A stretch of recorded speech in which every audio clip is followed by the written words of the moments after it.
Kira-kira seperti apa sebenarnya untuk proses otopsi ulang ini dokter-dokter forensik yang ditunjuk oleh penyidik? Yang menjadi pertanyaan itu apakah seorang anak ini mati secara wajar atau tidak. Nah, akhirnya bergulir selama 2 bulan ini sampai akhirnya kita telah melakukan proses otopsi yang pertama dan kemudian proses otopsi yang kedua. Nah, sehari yang lalu telah berjalan proses ekshumasi. Nah, ketika proses ekshumasi ini berjalan, karena tidak adanya kepastian hukum terhadap proses otopsi yang pertama, tentu saja ini menjadi PR kita bersama, Bang Rian. Jadi bahan evaluasi kita bersama, apa sih yang menjadi hambatan yang sebenarnya kasus ini menjadi perhatian, mendapatkan atensi yang sangat luar biasa, bukan saja dari masyarakat Sumatera Barat tetapi masyarakat Indonesia.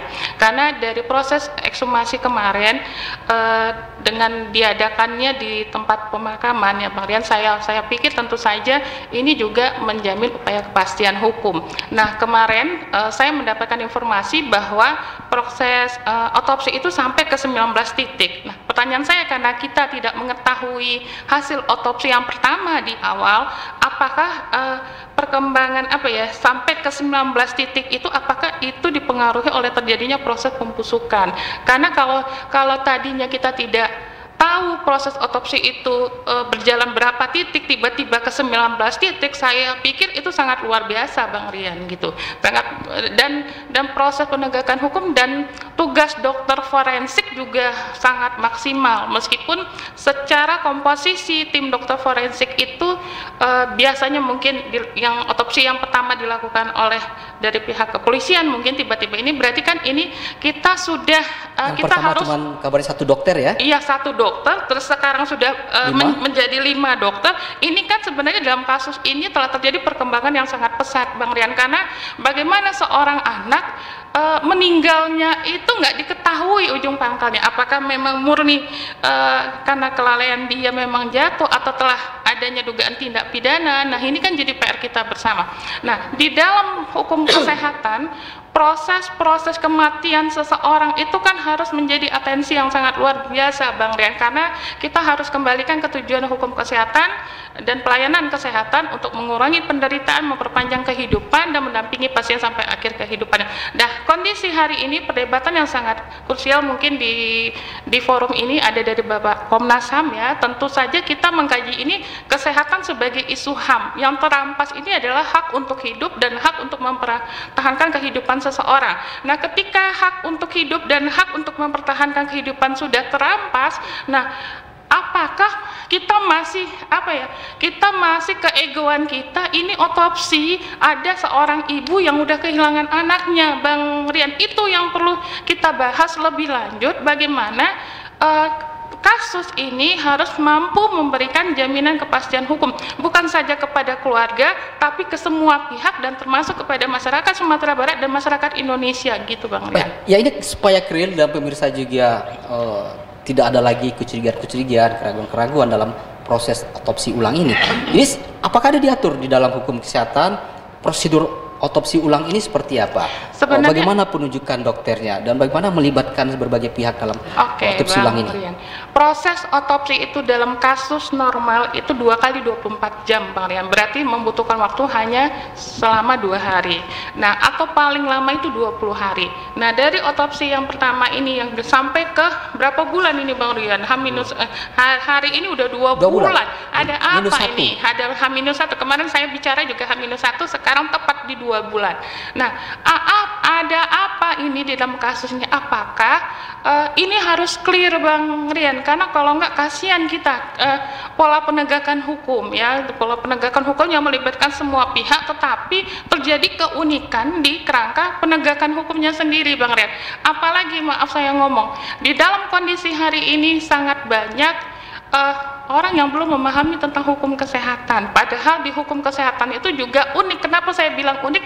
Ada hak hidup, ada kepentingan untuk memberikan perlindungan terhadap kejahatan tubuh dan nyawa, dan kemudian itulah yang harus diusut tuntas apakah penyebab kematian seseorang ini mampu diakomodir oleh hukum, Bang Rian. Baik, sejauh dari pantauan Bu Siska, ini prosedur otopsi yang kedua ini apakah sudah sesuai dengan aturan?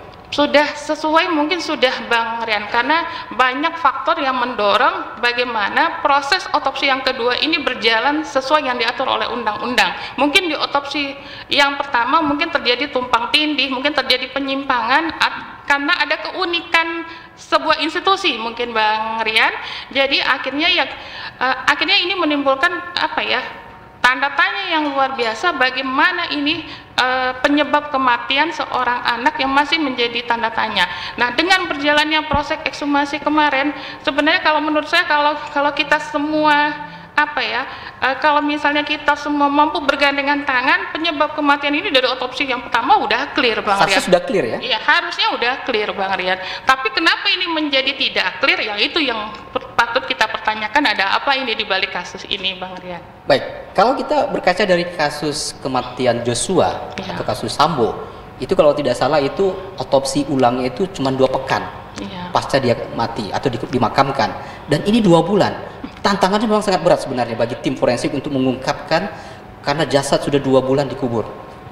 Tentu saja iya Bang Rian. Padahal kalau menurut saya dibandingkan kasus Brigadir J sama ini, pihak Bapak Presiden kita memberikan atensi yang sangat luar biasa kepada Bapak Kapolri bahwa kasus ini harus segera dituntas. Nah, sekarang kasus Afif ini ada apa ini Bang Rian? Kenapa nggak bisa memberikan atensi seperti kasus-kasus besar? Padahal menurut saya justru ini saatnya memulihkan memulihkan citra dari sebuah institusi Bang Rian. Karena sebenarnya yang paling luar biasa di atas dunia ini kan sanksi sosial Bang Rian, gitu Bang Rian.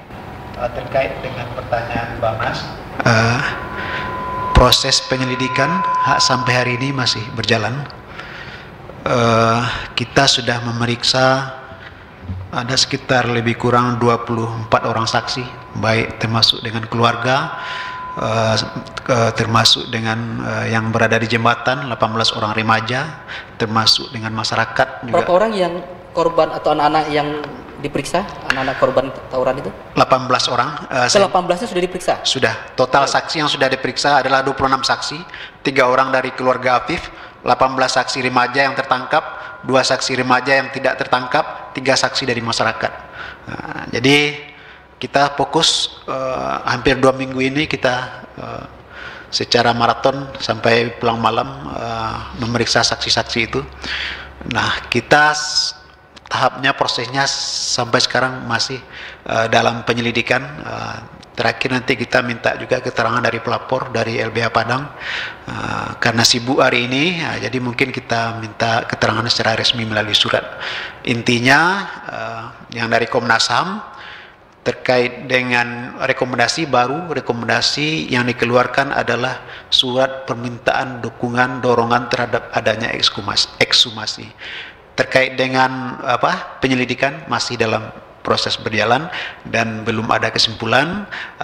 Kemudian nanti kalau sudah ada tim menyampaikan kepada pimpinan di Jakarta, prosesnya kemudian rapat paripurna, kemudian baru ada keputusan, baru disampaikan hasilnya. Baik, selama 2 pekan melakukan investigasi ini, apakah ada temuan-temuan baru oleh Komnas HAM? Ya, kalau soal substansi mungkin nanti kami sampaikan, Bang Nas. Bocorannya sedikit sekarang. Ya, karena kami takut mendahului pimpinan karena ada ketua timnya. Kami hanya sebagai ada tim gabungan dari pusat dan dari kantor perwakilan. Sampai pagi tadi kita masih rapat, kita masih juga mencocokkan. Bahkan ada saksi yang diperiksa 2 kali. Kita cocokkan dan kita akan dengar pendapat dengan LPSK juga. Apakah cocok keterangannya ke LPSK dengan ke Komnas HAM. Baik, pada hari ekshumasi kemarin itu Komnas HAM juga sudah melakukan olah TKP juga ya, versi Komnas HAM ya. Apa itu kira-kira olah TKP yang dilakukan kemarin, yang temuannya? Ya, kita melihat yang pertama ada perubahan di sekitar TKP. Informasinya sudah ada pengerukan. Nah, ini apakah nanti berdampak atau tidak, nanti kita analisis dan kita rapatkan secara bersama-sama. Kemudian terkait jatuhnya itu, apakah melalui lorong yang kecil di paling bawah atau melompat karena ada pagarnya bulat, itu juga akan nanti dianalisis. Baik, kalau soal pertanyaan tadi bahwa ada pernyataan dari salah satu komisioner Komnas HAM bahwa dengan sejumlah fakta dia sebutkan sehingga dia mengatakan diduga ada perintangan penyidikan di situ. Ya, supaya tidak bias, mungkin saya sudah koordinasi dan konsultasi dengan pimpinan apa yang disampaikan oleh pimpinan. Pemantauan Komnas HAM belum menyimpulkan dan belum menganalisis adanya obstruction of justice. Saya sudah berkoordinasi dengan yang bersangkutan. Kami sedang coba menata ulang lagi strategi komunikasi. Demikian Pak Sultanul. Itu info dari Ketua Tim. Baik, artinya pernyataan salah satu komisioner dalam hal ini Pak Hari Kurniawan itu pernyataan pribadi, belum pernyataan lembaga. Dari keterangan yang saya sampaikan tadi, mungkin kita bisa melihat dan menilai karena penyelidikan juga belum selesai dan belum disampaikan secara kelembagaan melalui rapat pimpinan, rapat paripurna. Nah, mungkin ya saya tidak tahu juga, tapi hasilnya dan konsultasi saya dengan ketua tim seperti itu.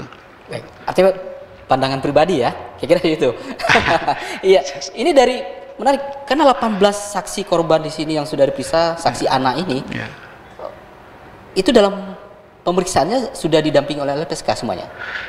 Kita ada yang belum kayaknya, karena kemarin kita memeriksa saksi di seputaran Pasar Baru itu, kita tanya apakah LPSK sudah datang.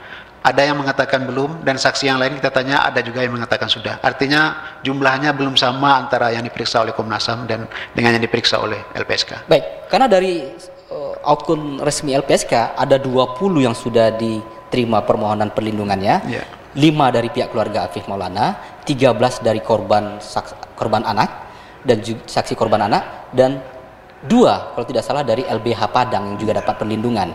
Artinya dari 13 ini saja dulu, 13 yang diperiksa dari 18 itu pada saat pemeriksaan kan sudah seharusnya didampingi oleh LPSK ya?